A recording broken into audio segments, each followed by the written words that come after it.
Hello guys! Welcome. So, tingnan natin kung ano yung energy ng person mo at anong energy mo rito, okay?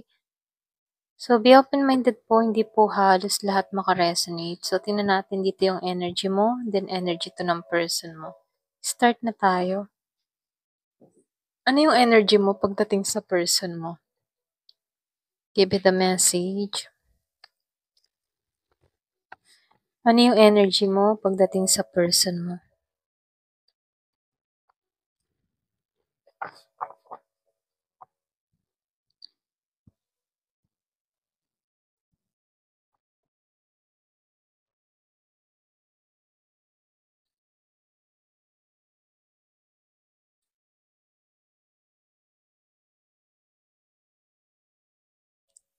Meron akong nakikita dito na Sagittarius, Gemini, Aquarius, and Libra. Meron ding Aries, Leo, Sagittarius. Merong Taurus and Virgo and Capricorn.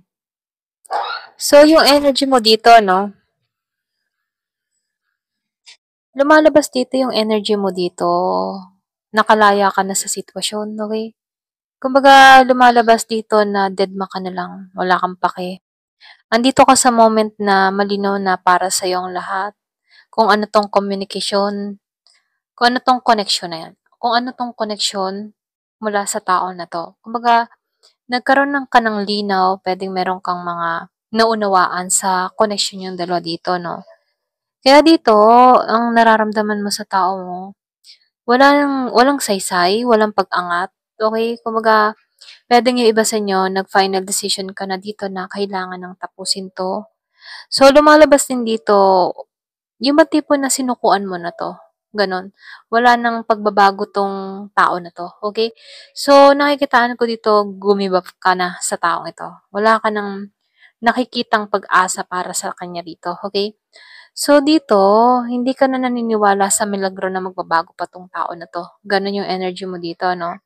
So, talagang binitawan mo na 'to. Yung iba sa inyo 'no, meron akong nakikitang Aries, Leo, Sagittarius, Virgo, Taurus, and Capricorn.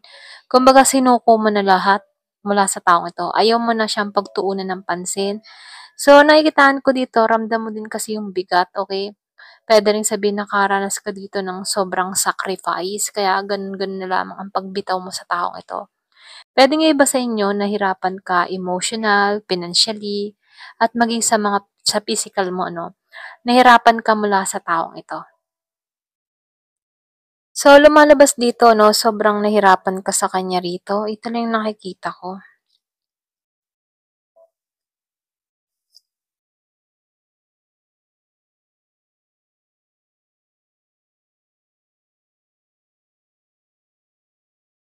So, dito lumalabas dito 'no, sarado na yung kaisipan mo mula sa taong ito. Talagang yung bang talagang pinagsaraduhan mo na 'to ng pinto, gano'n ano, gano'n, okey?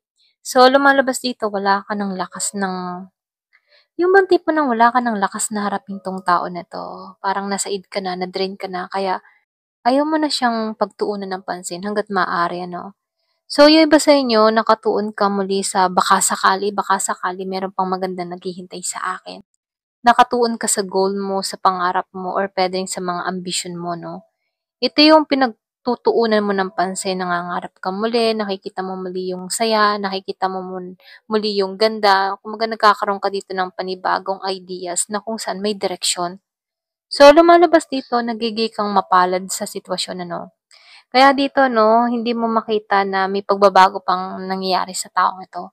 Kumbaga sinukuan mo na 'to. Puwedeng yung iba sa inyo hindi mo na lang din 'to pinapanalangin ano. Kumbaga bumitaw ka na lang talaga, gano'n yung energy mo dito 'no. So, meron akong nakikitang Gemini, Aquarius, and Libra. Meron Sagittarius, may Aquarius, ayan.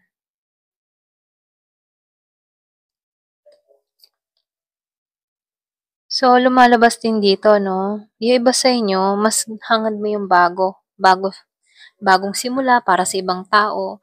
Kumbaga nangangarap ka dito ng bago, okay? Yung iba sa inyo mas gustuhin mo pa na bagong relasyon. Puwedeng nakaranas ka ng trauma kaya gano'n na lang ang pag-ayaw mo sa taong ito. Gano'n na lang ang iyong pagnanais na 'wag 'tong papasok muli sa buhay mo, okay?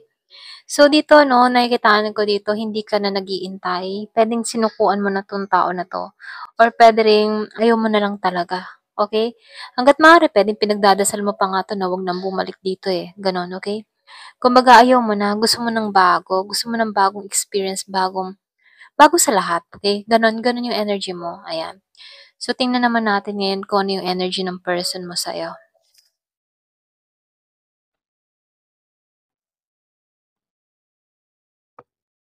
Give me the message, ano yung energy ng person mo sa'yo?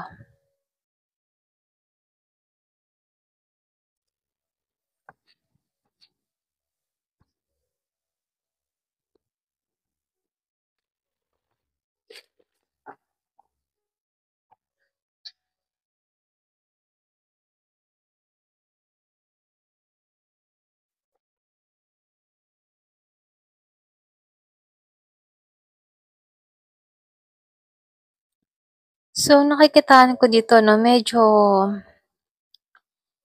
ano 'to, kaya nitong gumawa ng love spell, gayuma para makuha ka lang dito 'no, yung bang tipo na gagawin ko ang lahat para makuha ka or maibalik kang muli sa buhay ko. Kasi andun yung pag-ayaw mo talaga, okey? Kumbaga kaya niyang gawin yun, ito lang nakikita ko. So dito pagdating sa pagharap niya sa sarili niya 'no, wala siyang lakas, okey? Wala siyang yung bang tipong wala siyang lakas na humarap sa'yo personally. Puwedeng natatakot siya kaya dito mas gugustuhin ng tao na 'to na ikaw yung maghanap sa kanya, okey? Or ikaw yung humaling na humaling sa kanya. So, yun yung epekto ng gayuma 'no. Kaya itong tao na 'to puwedeng nag-iisip-isip siya, puwedeng nag-iisip 'tong tao na 'to na, gayumahin ka, okey? Or puwede rin yung iba sa inyo, nagagayuma ka na, okey? So, lumalabas dito 'no, merong, spell, okey? So, dito 'no, nakikitaan ko dito hindi siya masaya. Hindi niya maramdaman yung sigla, wala siyang inspirasyon dito. Puwedeng dahil lumayo ka na, ayaw mo na talaga, kaya dito 'no, wala siyang inspirasyon, wala siyang sigla.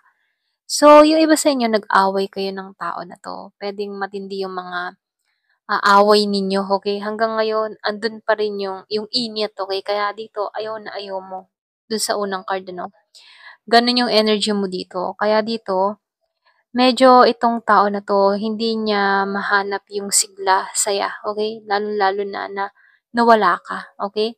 Lalong-lalo na inayawan mo siya, gano'n. Kumbaga nakakaramdam 'to ng lungkot sa sitwasyon na kinakaharap niyong dalawa.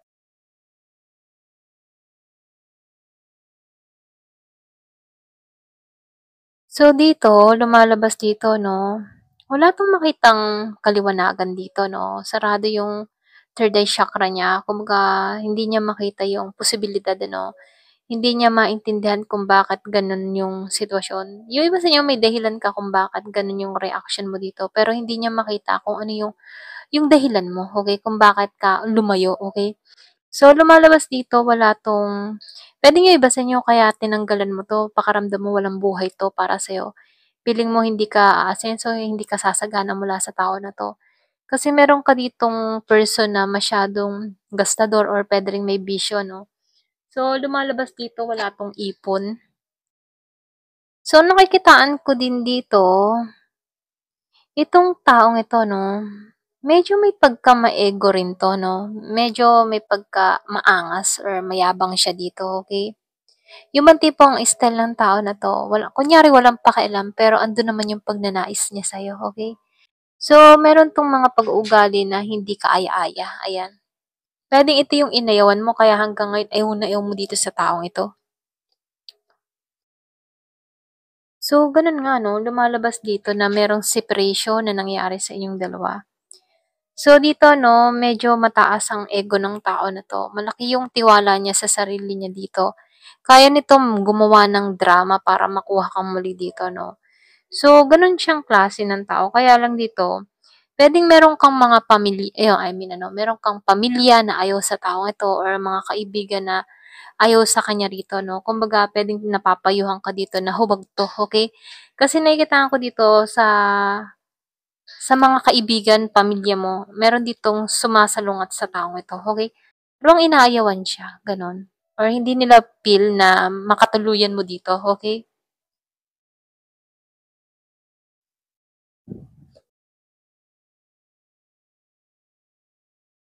Talagang ano siya 'no, yung bang tipo na kaya talaga nitong gumawa ng isang hakbang para makuha ka.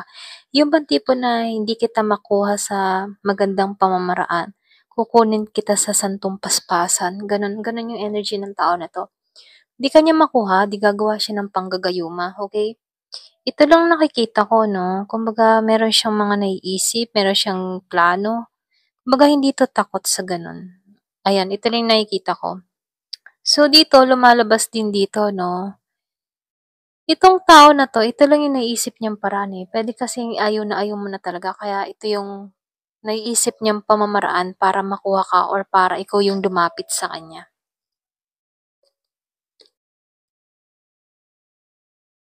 Talagang ideal ka ng tao na 'to, okey? Ikaw yung pinapangarap ng tao na 'to.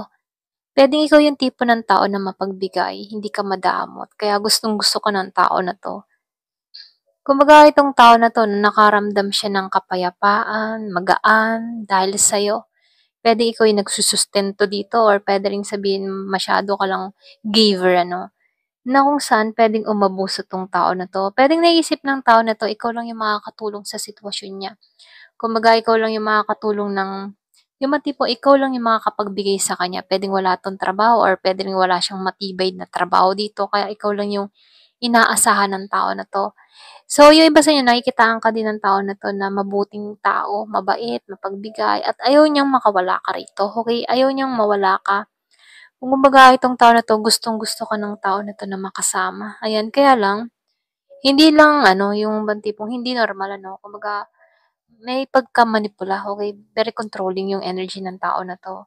Kaya lang dito 'no, kaya gugustuhin ka ng tao na 'to kasi giver ka, hindi ka madamot. Kumbaga ginagawa mo talaga yung paraan para mabigay lahat ng pangangailangan niya, gano'n, okey? So ngayon tingnan natin yung advice para sa'yo. Give me the message.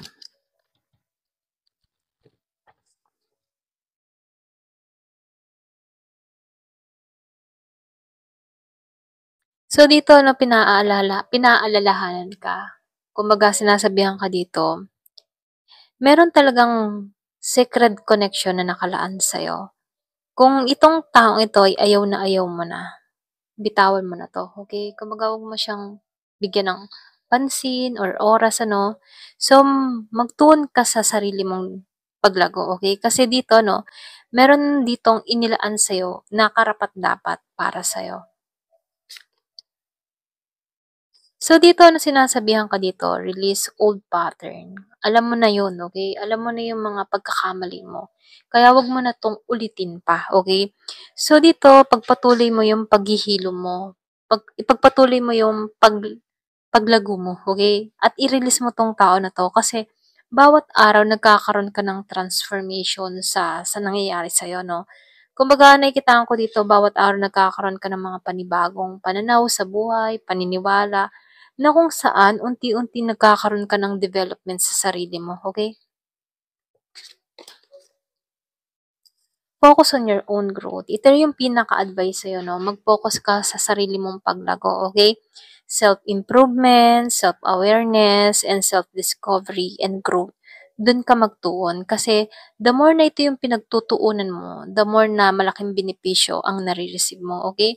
So dito 'no, ito na yung time para magpasya ka, ito na yung time para gumawa ka ng hakbang para sa sarili mo naman, okay? Ayan, hanggang dito na lamang po. Thank you for watching. Love and peace.